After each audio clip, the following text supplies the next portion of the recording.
Hey there. Hi. It's a top 10. Hello everyone, welcome to the first top 10 that I'm ever gonna do right now. Yeah, the first one. What I want to do right here is that I want to get into a subject that hasn't been touched before, or that I haven't really been aware of it, that I can make a list of. I know that there are possibilities of me making a list of best game ever made, of best game of genre that I don't even know. But, you know, I can do those. But I really want to do right now something that is kind of different. And also, another thing I would like to say that is really obvious is that a list is something based on personal opinion. So this is based on personal opinion.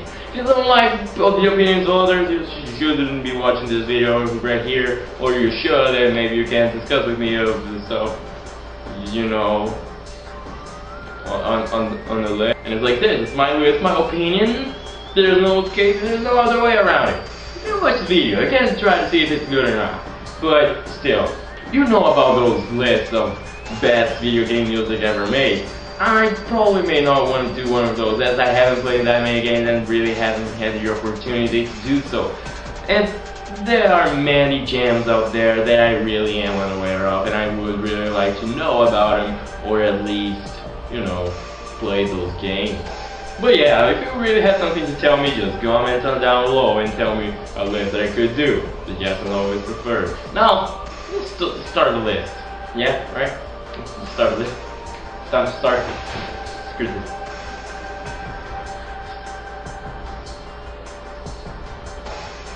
I think it's needless to say anything about Metroid, right? I think I do, don't I? After all, it doesn't have that great of selling numbers in any of the titles in the series.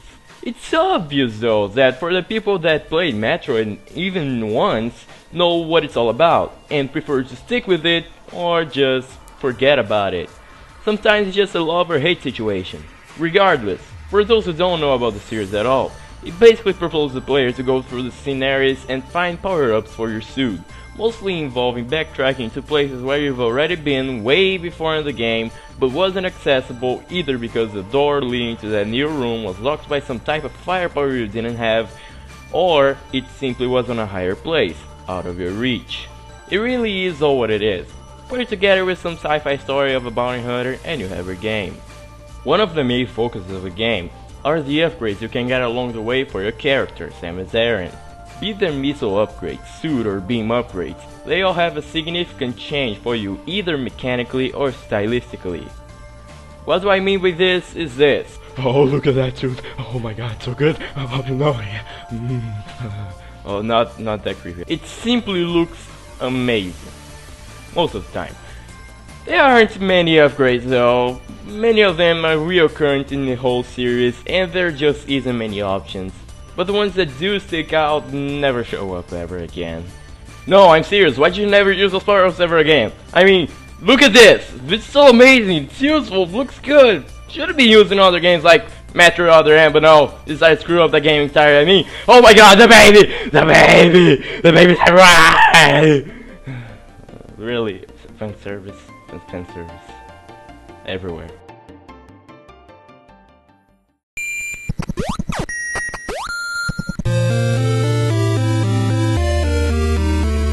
Yeah, okay. You may be wondering, why is the boost ball over here? I mean, I would rather prefer a normal missile over this piece of crap. Just true. The boost ball really sucks. So why is it here? I mean, sure, the ability is terrible if you compare it to something like the charge beam that seems to do way more damage and doesn't actually put your own life in risk. This actually is the ability that someone who came directly from Al-Qaeda would use all the time because it involves killing themselves while trying to kill the others. I mean, this literally, there is just no way that you can get away scot-free while using this ability because you will take damage. I mean, imagine some Fusion, a game where it's already really hard to get health in. You would be basically begging for some life by grinding over enemies over and over again, which just isn't a fun task. I mean, I played the game and I have it recorded here for YouTube, and there is no doubt that I suffered a lot with the game. And by a lot, I mean having to use save states several times in one part trying to get away from, you know, this thing. Oh my god, that scares me so much. I still have to explain why it is in the 10th position. Well, it is an ability that looks really cool, and sometimes it is simply really useful and cool looking when used in conjunction with a spider ball.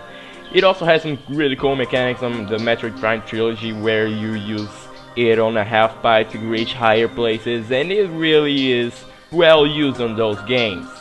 It also opens up some cool mechanics in conjunction with the spider ball in Metroid Prime 2 and 3. I mean, it simply is a cool looking ability. Do you want anything else?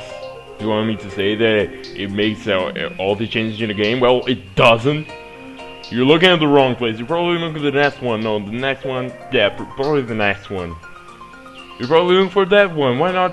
Why would you stop looking at this one? Look at the next one. The next one is better because the number 9. The number 9 is better than 10. It doesn't make any sense. 10 is higher than 9, but 9 is better than 10. You know, I don't care. I don't care. If you want to complain about it, go to the next one. That's right.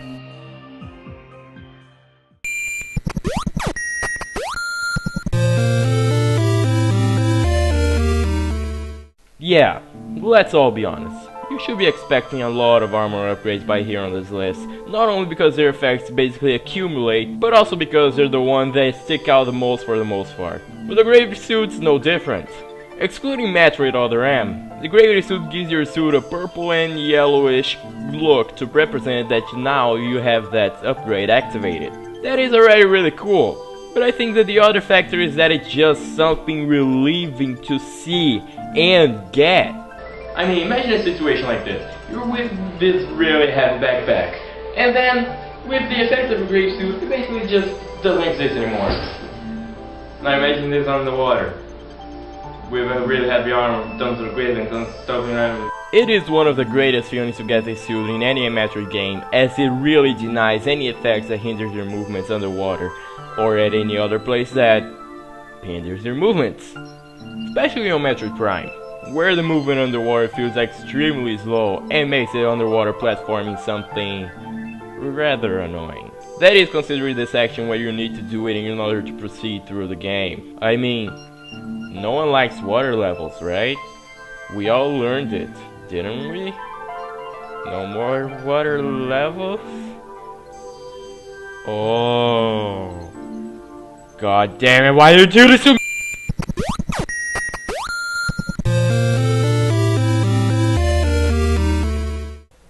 So, power bombs. They're pretty cool. And they look really nice in some of the games of the Metroid franchise, as they make a huge explosion and are, you know, very appealing to the eye. The thing is, that isn't enough for me to explain why it is in this position, so I'm gonna go into an in-depth explanation of why the power bomb is at this place on the list. If I were to tell you that power bombs are really amazing, then it would be a really good explanation already. But it doesn't end there. Oh no, it doesn't. It's not only a really powerful upgrade that can be basically used at any given time as long as you have bombs left, which, by the way, are often dropped from enemies, but in most games the explosions produced from them just look so good. That goes special for Other M and basically all side-scrolling Metroid games. The one in Other M in special just looks really amazing, and it does give that feeling of extreme heat and destruction, even though you're only gonna use it at the end of the game. Like, literally at the end of the game. Good time to use it, but not satisfactory. Yeah, I guess I have nothing more to say than that. It's basically just that, it's just awesome and powerful. It's basically everything I need.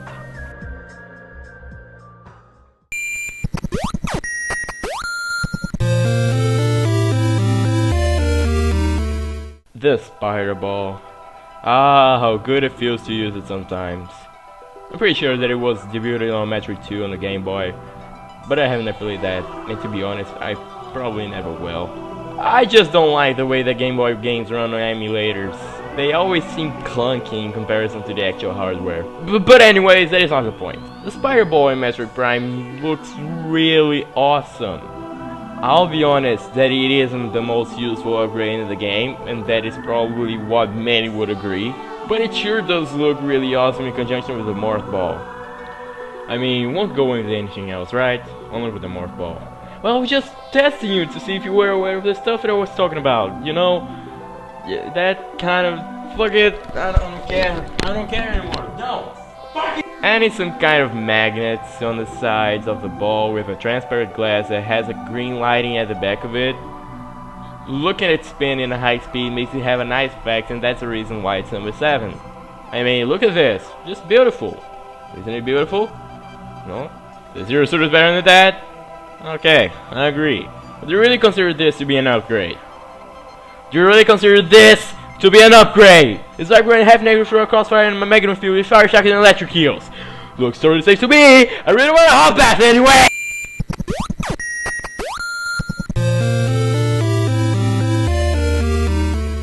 This is probably the one that and only power-up that is on this list purely because of how useful it is rather than its stylistic look. I mean, without this you just can't complete the game. This and every other upgrade ever in the game is protection. Alright, maybe I am a bit out of arguments as to why this is on a list, but if you look at the way that you're gonna use it so often after you've gotten it, then it makes sense as for why I said that without this you can't complete the game. In the situation that you may have found a game-breaking glitch that transports you somewhere to the end of the game, and you haven't gotten the space boots yet, what are you really gonna do? After all, after you've gotten it, you will need to jump higher almost every time that you find some kind of ledge or gap. It simply is a must-have in any game, period.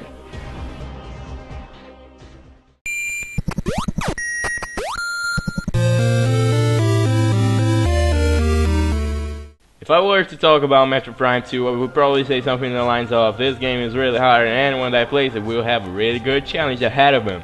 Sportive spirit. That is Metroid Prime 2 in a basic nutshell. To add something to that statement, I can also tell that in Dark Aether, the air sucks it and slowly kills you if you stay out of the protection zones. Sure that the Dark Suit does give you some resistance over this toxic air, but nothing beats the Light Suit in that regard. Just look at how awesome the suit looks! The first time I seen this, I was awestruck of how beautiful it is. Not to mention that it makes you immune to the toxic air of Dark Aerith.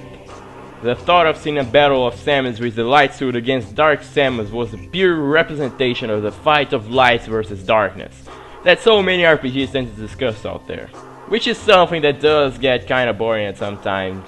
It really feels like every other RPG has something related to light and darkness and how there should be some kind of balance between them. Like, okay, it is a good topic to be used in an RPG, but it all feels like you're getting into one of those Mexican channels and watching 6 novels in a row while eating the same kind of popcorn. They just all feel the same.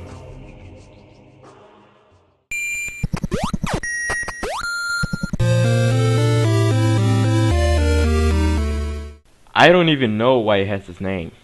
I would definitely call it something like Speed Boost, or something rather generic such as the Booster, or a thingy that makes you go really fast and kill stuff. Be what you call it, but the Shine Spark is just something that really kicks ass, especially in the 2D games where it's just so much easier to hit enemies. That is also something that I would also like to address, in the fact that games back in the day tended to be harder, not only because they were simply hard, but also because of the limitations of space for maneuvers that you had. But that is getting me off the point of this video. Where was I again? Oh yeah, the Shine Spark. It's just so versatile that I can't really tell how much I love this upgrade. If used right, you can access places with much more ease and kill anything that is on your way by simply running. In Metroid Fusion there is an area where if you manage to access it before the time you're actually supposed to go, you'll find an Easter egg that congratulates you by the use of your Shine Spark. That is really cool.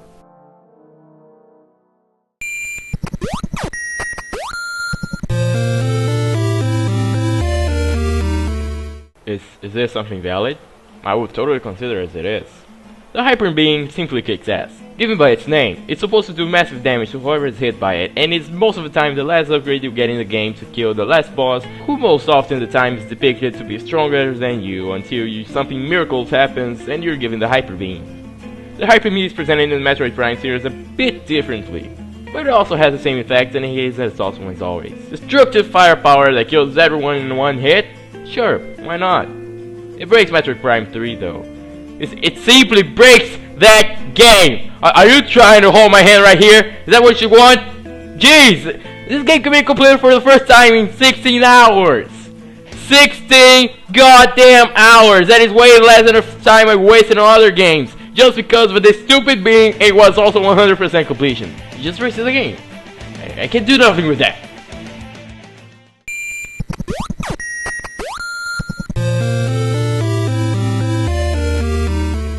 Oh, wow. Another suit upgrade. What could it be? I mean, there haven't been enough suit upgrades yet, huh? The Phazon suit is probably one of the most memorable things I can take from Metroid Prime. Yes, forget about the epic boss fights and amazing environments. Just forget about him. We got a badass suit over here.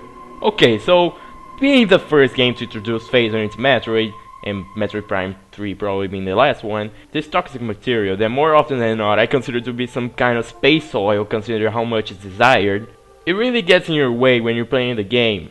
Not only it's a toxic and radioactive material, but if you're going through the section where it's necessary to do platforming and you end up failing your jumps, well, you went down into a pool of Phazon, and that drains your health extremely quick.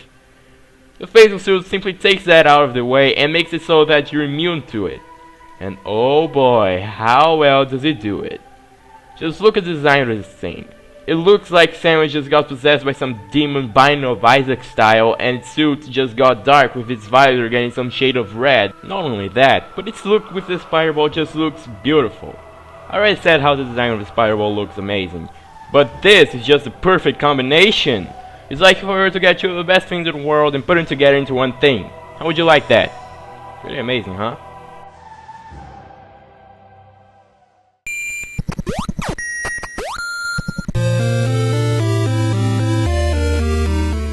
This just couldn't be left out of this list, couldn't it?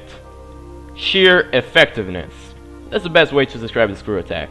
I'm pretty sure that it's present in all the games in the series, and there's no doubt that every time you get this ability, you simply kill everything. Really, it's a powerful upgrade. Mostly available through the last few hours of the game. The screw attack is an upgrade that makes it possible that you produce a force field of pure energy around you while you jump, making it so that anything that it touches dies. Just look at this.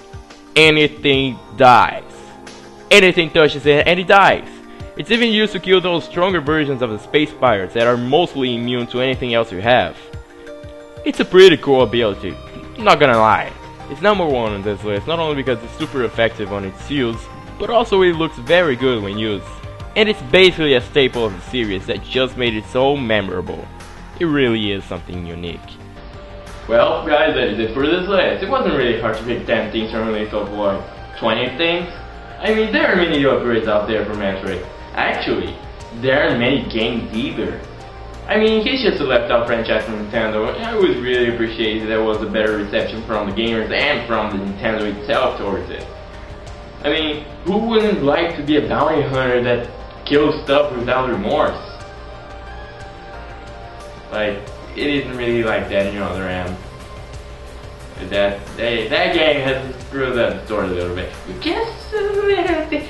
Yeah. But yeah, if you like the video, you can click the button down here and comment down below. Tell me another thing I should do, and I'm also gonna do reviews, so be aware of that. I'm gonna do them soon. Also, you can click the stuff over here. It's gonna take to other videos that I make. And with that, let's blow some planets.